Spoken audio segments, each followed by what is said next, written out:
दीपा और नीता दोनों जेठानी देवरानी थी। दीपा नौकरी करती थी और नीता घर संभालती थी।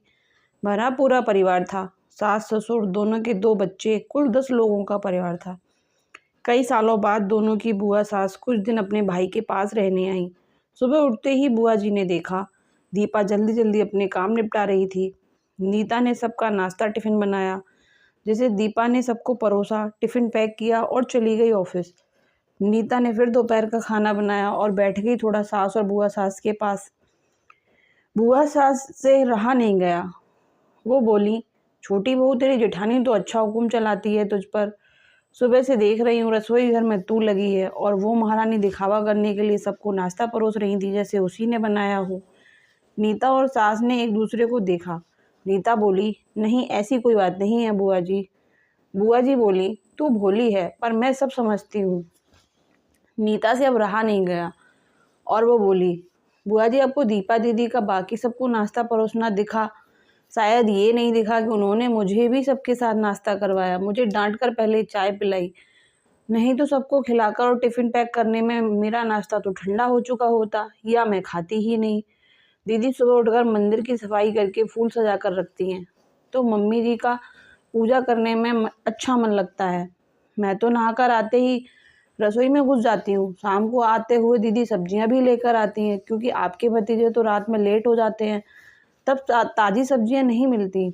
ऑफिस में कितनी मेहनत करनी पड़ती है, फिर ऑफिस में काम करके आकर रात को खाना बनाने में मेरी मदद करती हैं। वो मेरी जेठानी नहीं, मेरी बड़ी बहन है। मैं नहीं समझूंगी तो कौन समझेगा। बुआ जी चुप हो गई। शाम को दीपा सब्जी की थैली नीता को पकड़ाते हुए बोली, इसमें तुम्हारी फेवरेट लेखक की किताब है, निकाल लेना। नीता खुश हो गई और बोली, थैंक्स दीदी। नीता ने सब्जी की थैली किचन में रखी और किताब रखने अपने कमरे में चली गई। बुआ जी ने दीपा को आवाज़ दी, बड़ी बहू यहाँ आना। दीपा बोली, जी बुआ जी। बुआ जी बोली, तुम इतनी मेहनत करके कमाती हो और ऐसे फालतू किताबों में पैसे व्यर्थ करती हो, वो भी अपनी देवरानी के लिए। वो तो वैसे भी घर में करती ही क्या है, तुम दिन भर मेहनत करती हो और वो घर पर आराम। दीपा मुस्कुराई, बोली, आराम? नीता को तो जबरदस्ती आराम करवाना पड़ता है। सुबह से बेचारी लगी रहती है, किचन में सबकी अलग अलग पसंद, 4 बच्चों का टिफिन सब बनाती है, वो भी प्यार से। सुबह की चाय पीने की भी सुध नहीं रहती उसे। दोपहर को जब बच्चे आते हैं फिर उनका खाना, उनकी पढ़ाई सब वही देखती है। वो है इसलिए मुझे ऑफिस में बच्चों की चिंता नहीं रहती। मैं अपना पूरा ध्यान ऑफिस में लगा पाती हूँ। कुछ दिन पहले ही प्रमोशन मिला है। मम्मी पापा की दवाई कब खत्म हुई, कब लानी है, उसे पता होता है। रिश्तेदारों के यहाँ कब फंक्शन है, क्या देना है, सब ध्यान रहता है उसे। घर संभालना कोई छोटी बात नहीं होती।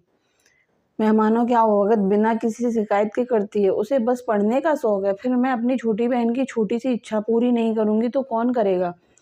बुआ जी की बोलती फिर से बंद हो गई। दीपा वहाँ से उठकर चली गई। ये सारी बात सास पूजा करते हुए सुन रही थी।